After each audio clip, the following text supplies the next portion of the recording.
What's up guys, it's Tommy here and welcome to the Atletico Madrid Juventus post-match analysis video, and I will also talk about the Schalke and Manchester City game. What a great day of Champions League football after, the day before yesterday when Liverpool played, where Barcelona played. There were no goals in the two games, but in these games it was two brilliant games. I watched the Atletico Juventus game live, and I have to say Atletico Madrid played outstandingly good.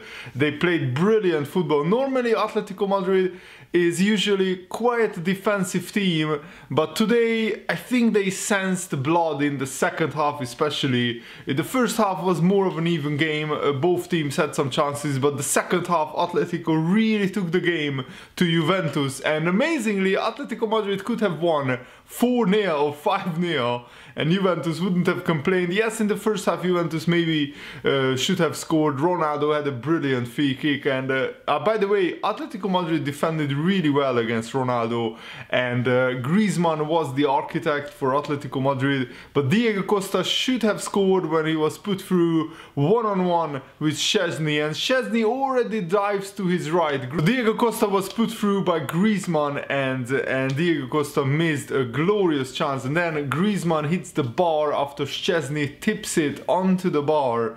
A wonderful save. Alvaro Morata must be one of the most frustrating strikers to watch, and he's so unlucky because even when he scores a goal he misses, which is just mind-blowing and hilarious. He pushed Chiellini a little bit, but I don't think it was enough for Chiellini to go over that easily. I think Chiellini made the most of it, and Morata scores a wonderful header, and it was a brilliant goal, but VAR ruled it out in the end. Everybody was celebrating, the Atletico Madrid fans, the players, Simeone, and I think it's very harsh on the fans especially because, you feel that you scored a goal, you are leading 1-0 against Juventus, and after like a good 3 or 4 minutes of celebration, the VAR ruled it out because of a push on Chiellini, which is very harsh, and I was really mad because I want attacking football to prevail, and Juventus did almost nothing in the second half. They didn't attack, they were just defending. It reminded me of what Bayern Munich did at Anfield, but Juventus weren't successful because Atletico Madrid went on to score two very good goals, and two players from Uruguay scored, and especially Diego Godin's goal, the second one, was quite lucky but also well deserved because Diego Godin scores into the empty net after his shot gets deflected off Ronaldo. I think if Ronaldo doesn't deflect Diego Godin's shot, I think it's cleared from the Juventus. With the Juventus defenders, there were so many Juventus defenders back. The first goal was scored by another defender, Jimenez, who is also from Uruguay, so some people were posting on social media, Uruguay 2, Juventus 0, which I found hilarious. And this is now a massive mountain to climb for Juventus. Atletico Madrid are huge favorites to go through now, because even if they just score one goal, Juventus need at least four goals against one of the best defense in Europe. Atletico Madrid's defense, they very rarely concede 3 goals, never mind 4. So I think it will be fascinating, and I really want Atletico Madrid to go through because on today's display, they did an attacking masterclass, especially in the second half. They were breathtaking. Their stadium is beautiful, and I think Atletico Madrid have even more motivation to do well in the Champions League this year, because the Champions League final will be in Atletico Madrid's stadium, the Wanda Metropolitano. So huge congratulations to Atletico. And what happened to Ronaldo in the second half? Juventus really couldn't get him into the game. Ronaldo couldn't get into dangerous enough positions, and Atletico Madrid defended him very well. The reason why Juventus signed Ronaldo is finally for Juventus to win the Champions League after many years. They already won twice the Champions League, but they lost a lot of finals. I think Juventus have the record of losing the most Champions League finals. But in games like these, not even Ronaldo can help you, because Atletico Madrid played outstanding football, and I think on this performance Atletico Madrid can beat a lot of teams in the Champions League, because they have a very resolute defense and they have players in the attack who can really hurt any team. They have Morata, Diego Costa, Griezmann, other attacking players. So I'm really looking forward to the second leg, because Juventus have to attack throughout the whole game. They need at least 3 or 4 goals. They need at least 4 goals to make it certain. And Atletico Madrid, if they score just 1 in the Juventus stadium, they go through. So it will be fascinating, and I think Atletico Madrid are now one of the favorites to win the Champions League. On this performance, I mean, Juventus, they also have one of the best defense in the world, and Atletico Madrid just cut them to ribbons. I haven't seen a team dominate Juventus so much in many years, and that says a lot. And now let's talk about the Schalke and Manchester City game. So Man City had a very strange performance. It was similar to the games of when Manchester City lost to Newcastle and the Man City lost to Crystal Palace, in that they took the lead, Manchester City, and then they took the foot off the gas. And Schalke, even though they got a quite soft 2 penalties, not 1 but 2, Manchester City were also to blame. They were pushing and shoving players in the box, and in Europe you can't do that. In the Premier League the referees are more lenient, the referees let physical play develop a lot more, but in Europe the European referees blow for a lot of different scenarios, free kicks, they give penalties more often, so Man City should have been more careful.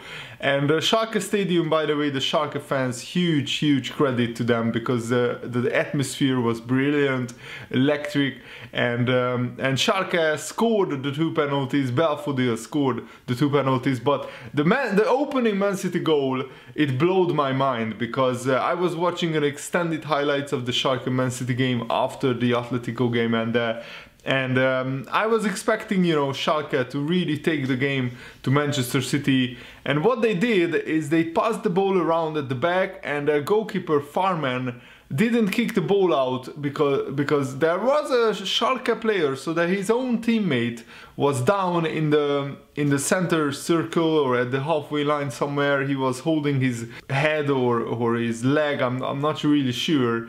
And Schalke should have just kicked it out and let the physios take care of him, but instead Schalke passed it around at the back, and the goalkeeper passes it out to his centre-back, who was pressed by the Man City players, and I think it was either Bernardo Silva or David Silva who steals the ball so easily off the centre-back. He just intercepts the pass, and then he passes it to Agüero, and it's an empty net, and it's 1-0 Man City, like that. It was an absolute gift from Schalke, but maybe that was the reason why Man City were a lot complacent. Guardiola said something very interesting in his post-match interview. He said Manchester City are not ready to go to the latter stages of the Champions League, to go to the semi-finals or the final. And I find that baffling, because Man City spent about £1 billion on players since their new owners came in, so they are definitely should be ready to go to the semi-finals or the final. I mean, even like not winning the Champions League every season is a failure for Man City, because alongside the likes of PSG, they spent the most amount of money on players, so they should be in the Champions League final on paper every single season. But they got complacent, and Schalke came back and they really pushed back Manchester City, and they were 2-1 up after 2 penalties. I think Belfodil scored both penalties, and then Man City got a red card. Otamendi got a red card for a second yellow for a stupid foul in the middle of the pitch. I never understand players who are on a yellow card who commit fouls in the middle of the pitch, like not even a goal scoring opportunity. It wasn't even close to their goal. You should only commit fouls that is absolutely necessary when you are on a yellow.